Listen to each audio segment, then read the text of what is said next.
ค่ะมาถามมาเบิดมันสิคือกับว่าคือกันบ่เอามาลงเงินร้อยมันเอาดิ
น้องมันทั้งหอมดอกทั้งเขาเป็นอุทิศเขาเป็นป้องเขา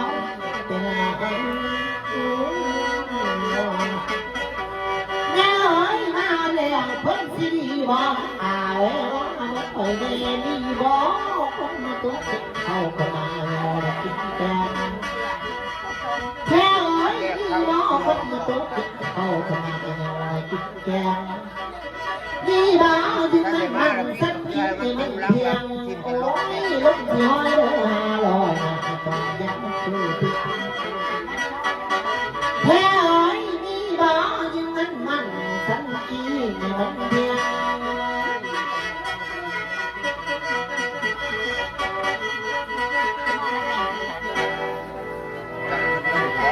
อีพ่อเอ๋ยนี่จะเจ้าได้ลอยต่อยมันบ่ได้แก่บ่อ้าวไปแล้วเพิ่นเคยพารับจานเวลาแม่เอ๋ยเพิ่นบ้านกูทุกดอกไม้แต่ห้างน้ำจะเธอเต่านี่ตอกให้พอ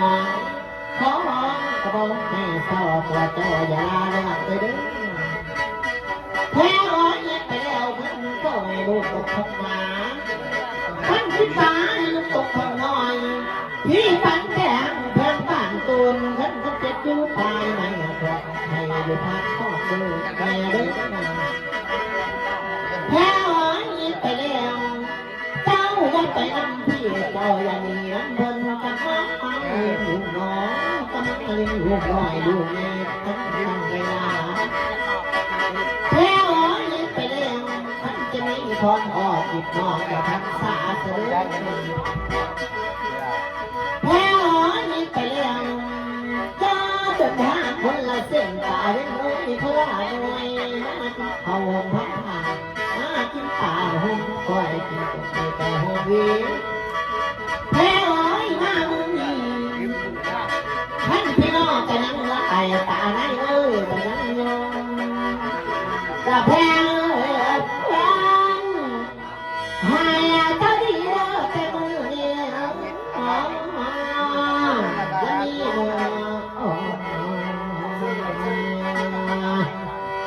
อย่ามองสายเนี้ยยังบัวลอยวันน้อง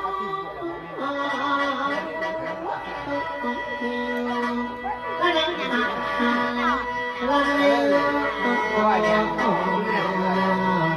ออกคอย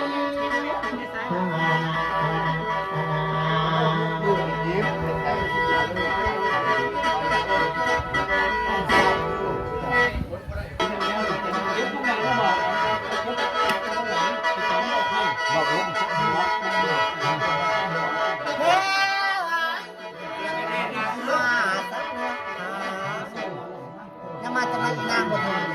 ยบ้ามาเด้อดังเสียงเอิญเสียงเสือเจ้าตาอย่าไปเล่นหมอกหลอนอย่าไปนอนโหลปีสาทางบ้าบ้าเด้อมากันบ่เข้าลูกตาให้พาให้ลูกตาเจอโหใจเห็นทุกสิ่งทุกอย่างเลยอ๋อไปอยู่ที่นั่นเมื่อเลยเฮ้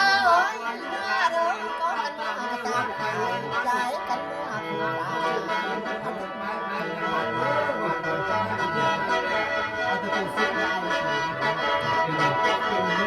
แม่เอ้ยมาเด้อไปวังอย่าเลี้ยวหลังด้วยขึ้นมาสั่งโอ้ยมาดังกันโอ้ยหลังแล้วมาเด้อบ้องขี้หัวนักบ้องขี้ตักไม้ขันจะไม่พอออกสาวสาวเฮ้ยเมื่อเอาแล้วตกปีนี้ปีหน้าปีสิมาบองพอกันไหมขันเขาเจ็บยาสูบพี่มาน้องกันแล้วไปน้องกันไปแล้ววันเฮ้ยมาแต่ใส่เด้มาตายทงนาบ่มาหน้าทุ่งกวงหน้านี่น้ำมีโอ้ยจะลายบอลพันหน้าเนื้อพันอาได้กันมาเด้อไปวังอย่าเดี๋ยวดังโอ้ยขึ้นมาสั่ง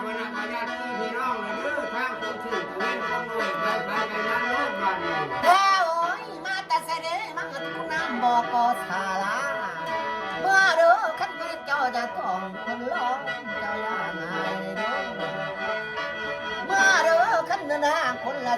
าเว้นยุงคนละหน่วยโอ้ยเมื่อแล้วเจ้ายังหูตาโขงมา ลูกเราตามมาไปทางไปทางมันเลยบ้านเอ้า แล้วไอ้เมื่อเด้อกันมาเข้าลูกตามหายพระให้ลูกกาเต้น เหลือกันแล้วหน่อยเนาะ ไปทางมัน อีพ่อเอ้ยเมื่อเด้อการรถบ้องเสียค่าเรือบ้องให้จ้างเฮ้ยสิใจเป็นสร้างเดี๋ยวเราวันเจ้าขี่ขันโมขึ้นขี่สร้างสิบาลาขี่รถมือ เมื่อแล้ว เมื่อเด้อไปวังจะเร็วดังโอ้ยขึ้นมา ไอ้อยู่ได้กินแล้วก็เมื่อแล้วก็ได้ยังอีกวันหนึ่ง อีพ่อเอ้ยหน้ามึงนี่บ่พอมุกเจ้าไข่พอใจโอ้ยเจ้าว่าได้เด้อ พ่อใจยังบอกมาเลย ความเด้อพ่อยสิเว้าคันว่าจบจังเจ้ามีเสน่ห์ส่วนมองน้องพ่อน้องหรือว่าใส่มีของใส่น้ำบ่อายอีพ่อเอ้ยงามละเด้น้องเจ้าเมืองไทยไปบ่ทอ บอกมาแล้ว งอแท้ เพื่อจะได้ยังแล้วบอกมา ๆเมื่อได้เด้ อันนั้นคนเมื่อดอก ปักย่องแต่นะพ่อเอ้ยไปเมื่อ เมื่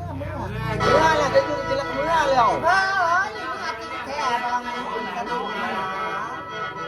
ข้าวสาร อ้าวขั้นกันที่กัน เอาข้าวสารก็ช่วยเรื่องข้าวสารข้าวสารเอ้ยลืมเลย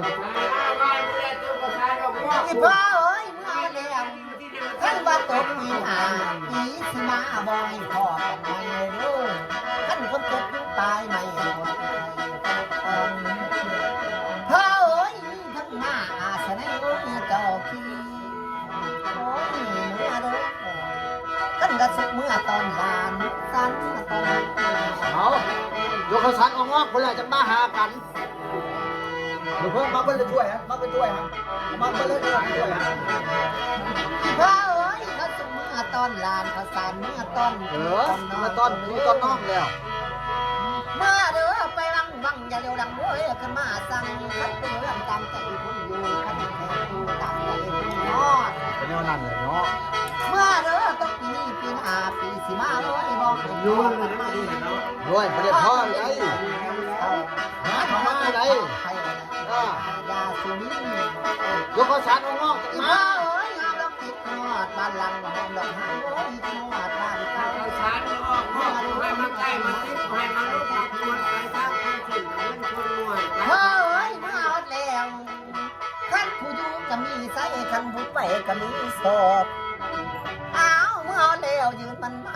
สั้นขี้มันเดียงเลยเด้อลมสิมา ได้ไปทางคนขึ้นก็เป็นคนรวยมาให้มาญาติที่ พ่อเอ้ยมาเอาแล้ววิหนึ่งมันกันเลยพลาดหนึ่งทั้งเจ้าเด้อคำน้อยคำมาทำลายเลยเด้อ ได้ยังหมดสวย อีพ่อเอ้ยกันมาขอถอนขอตาโกนก่อนพ่อเอ้ยไปเลี้ยงเพิ่นคือคว้าดอกจานให้เพิ่นบ้านของบอกใส่น้ำมันคืออีพ่อเอ้ยไปเลี้ยงบ่ไปน้ำเย่บ่น้ำเพิ่นบ่ได้ได้เฮ้ยจิบได้เฮ้ยตั้งสตินั่งตั้งสติ ตั้งใจอธิษฐาน ถ่ายได้ได้ เพื่อใดได้ ยกมือ ได้ ให้ ต้องเจริญนะ ยกมือเป็นน้องตื่นจากเที่ยวใส่มือ เพื่อทำนะ แม่เอ้ยกันว่าขอถอนขอน้ำมือสาค การเอาก่อนเอาว่างเอาเลยก่อน อ้าวลิงกากาข้าเอ้ยเจ้ากากินเลยเด้อพูนป่านนี้น้องยังได้ เด้อ 3 เทื่อ 4 เทื่อโอ้ย